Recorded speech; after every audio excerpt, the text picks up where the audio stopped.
Hey everybody, I hope you are well. Welcome to Friday's lesson. We are going to first review what we did yesterday, and then we'll jump into today's activities. You know that Fridays are the math warm-up and the journal as we usually do, but this will also be the Chapter 9 quiz for Messenger. So the Read-Aloud has been up most of the week so that you could listen to it on Tuesday or Wednesday or Thursday, but today is the quiz. So I will read the questions aloud to you, but you know that Monday it will be scanned in for you to review, and we will also go over it in our video. So yesterday's math is what we're going to check over first. So we're talking about this guy, Jim, who has a very entertaining life, apparently, because he budgets out $536.65 just for entertainment in the month of February. And then we want to find out how much more he spent in February than he did in May.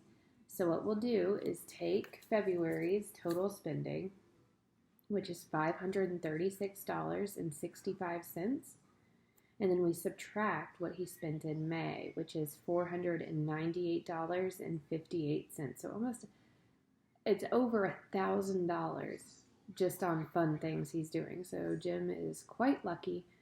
But we find by subtracting May from February, so $536.65 minus $498.58 gives us a difference of $38.07. So in February, he spent $38.07 more than he did in May. Okay, so this is scanned and uploaded for you to review your work. But that was just a simple one-step subtraction problem. Okay, your journal for yesterday dealt with would you work better in an environment where people told you step-by-step what to do, or if you were able to, know your job and wear headphones and listen to music and work with some auditory help. Like if you learn better by listening, would you want a job that allowed you to do that type of thing? On Wednesday we talked about visual directions, like you need someone to show you what to do. So yesterday's journal talked about, do you need someone to tell you what to do? And then today's journal, which we'll get to in a little bit, talks about working in a job that has you learning and interacting in a different way. So we'll get to that in a minute. But as you know, yesterday's journal was in Google Classroom for you to discuss your thoughts. So if you didn't do that yet, you still can, or you can also email me, that type of thing. Okay, so the activity that we had yesterday in kitchen skills was pretty involved. It dealt with kitchen organization, but really this is stuff that you guys know well already. So I'm going to flip back there and kind of go over it briefly with you. But since it is several pages, just look for it in what has been scanned. Okay? Okay. So one of the first pages where I wanted you to do an activity with is when we dealt with kitchen organization around the stove. It wanted you to just draw arrows to where you thought this stuff might belong in the kitchen. So that's uploaded. The next page, dealing with organization around the sink, it wanted you to label where different things go according to these instructions down here. Okay, so you'll use these instructions here to label the kitchen up here. It's pretty easy, quick. The next part, this is based on your kitchen. So I'm going to have this uploaded so that you can see where the stuff is in our kitchen. It's pretty similar to how it's set up at the school. Okay, just the rule yesterday was to have the things that you use the most, have them handy. And, if it's something that you only use once a year, like at Thanksgiving, then it doesn't need to be in the center cabinet in your kitchen. You could put that in a pantry or, in storage somewhere. but the rule is you want to have the things you use the most easily accessible, okay, and easy to reach. And then finally, there is this kitchen organization worksheet that is scanned up, but I'm going to review the answers with you now. Okay, so kitchen organization worksheet. Answer these questions. Question number 1, what 2 rules govern kitchen organization? So this is just what we were talking about. The answer to number 1 is B, to keep like items together and keep tools handy. Question number 2, why should pot holders be stored by the oven?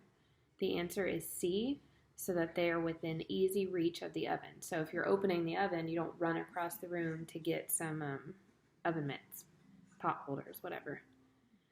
Question 3, why shouldn't you store heavy things up high? The answer is B. Number 3 is B. There's a greater chance of falling while trying to get a heavy thing or dropping it while reaching over your head. And then question number 4, where should you store silverware? This suggests that A, you store it together and close to your glasses and plates. And obviously you should store it together. You don't want to put a fork in one drawer and then a spoon in a cabinet and then a knife, in the pantry. You want to store the silverware all together. Okay? And you want it, that's something you use every day, multiple times a day, so you want it to be easily accessible. Okay, let's jump into today's activities. The math warm-up for today is kind of like yesterday. It's just going to be 1-step subtraction, so a good way to end the week. So try doing this one if you want. Try doing it without the calculator, and then check yourself with the calculator when you're done. The most important thing when we're working with money values, though, is to line up your decimal. Okay, because if we don't line up that decimal or we don't put it back into our total, we're going to have a very different answer, okay? So here is the question for Friday the 17th. Richard has $193.38 and Jesse has $179.60. How much more does Richard have than Jesse? Okay, so this is the question that I'm reading from. Looks like this. And all we're going to do here is find the difference in the amount of money that they have. And you know that if we're finding the difference, that means that we are subtracting. So we know that Richard has more money than Jesse. We just want to know how much more. Okay? So Richard has $193.38. Good for Richard. And then Jesse has a good bit of money, but just not as much as Richard. So we're going to subtract what Jesse has. So $193.38 minus $179.60. Okay, so like I said, this is just a 1-step subtraction problem. So if you want to try to do it like this on your paper, go for it. You can use the journal that I dropped off with your binder as some scratch paper. But try doing it without the calculator first, and then use your calculator to check your answer. And I will have this scanned on Monday, and we'll review it then so that you can make sure you did the right thing. Okay, so that's all it is, 1 subtraction problem. And then we will go to today's journal. Whoops, too far. Okay, so for Friday, April the 17th, what types of careers do you think would be beneficial for someone who learns best by reading or writing and receives inspiration or motivation through text that they either read or write? Would a reading or writing type career be something that you would ever consider for your future? Why or why not? So on Wednesday, again, we talked about somebody that learns by watching others or by seeing something done. And then Thursday, we talked about someone that learns better by listening. So today, we're seeing if you're the type of person that learns better by reading and writing. Okay? So to simplify that journal, I've kind of broken it down like this. Would you like a job that requires you to do reading and writing? or allows you to do reading and writing if you like that type of thing. I don't want to make it sound like reading and writing is a bad thing. It's not. It's just if that's what works best for you. Okay, so would you like a job where you do a good bit of reading and writing? Why or why not? Okay, and this is uploaded in Google Classroom so that you can discuss it there with your classmates, and I will respond to your post. Cool? All right, now messenger quiz. You guys know that if I'm going too fast through this stuff, I never want to be going too slow for you because you can always go back and rewind or pause. But for right now, if you want to pause the video, finish your journal and finish your math before we get into the quiz, totally cool. If you want to watch the whole thing all the way through and then go back and check yourself, that's cool too. Here she comes. Hello. Is that your baby?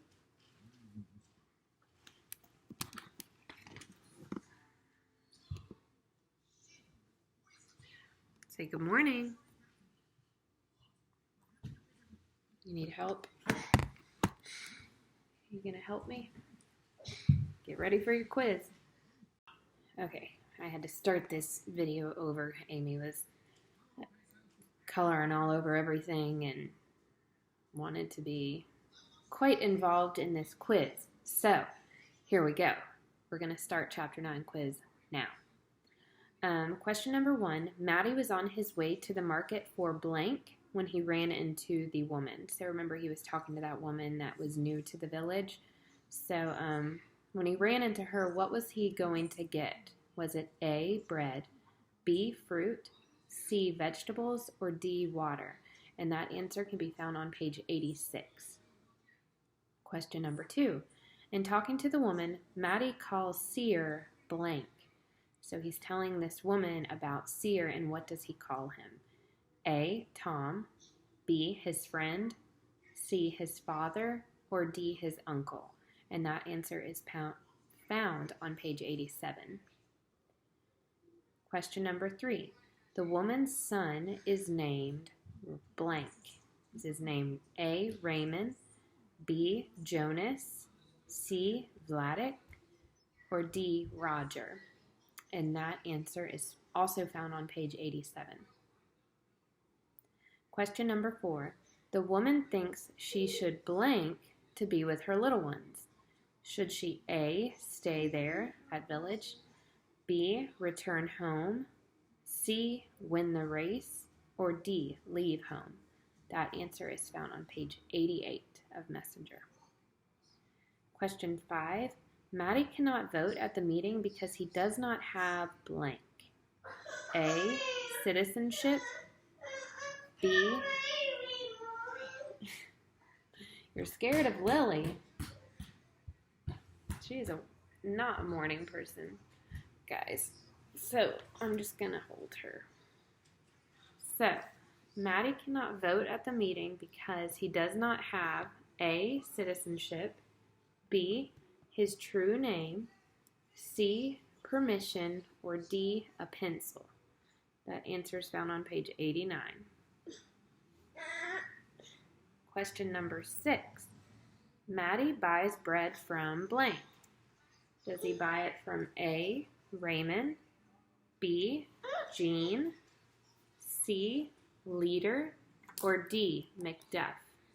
That answer is found on page 89. Question number 7. That is blue. Question number 7. Okay, you can hold them. Question number 7. Together, Maddie and Jean recite a famous speech by blank. So remember that kind of weird speech that they gave together at the end of the chapter, page 90? Who wrote that speech? Was it A, Macduff, B, Hamlet, C, Mentor, or D, Leader? And then finally, question number 8.